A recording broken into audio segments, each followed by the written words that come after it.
నా బిడ్డ నేను పుట్టిన భారతదేశంలో చదువుతున్నాను సగర్వంగా చెప్పుకునే స్థాయికి మన భారతదేశాన్ని ఎప్పుడు తయారు చేసుకుంటాం?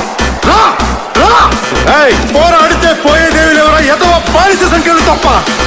నిన్నే నిన్నే నిన్నే నాకు చిక్క లేస్తే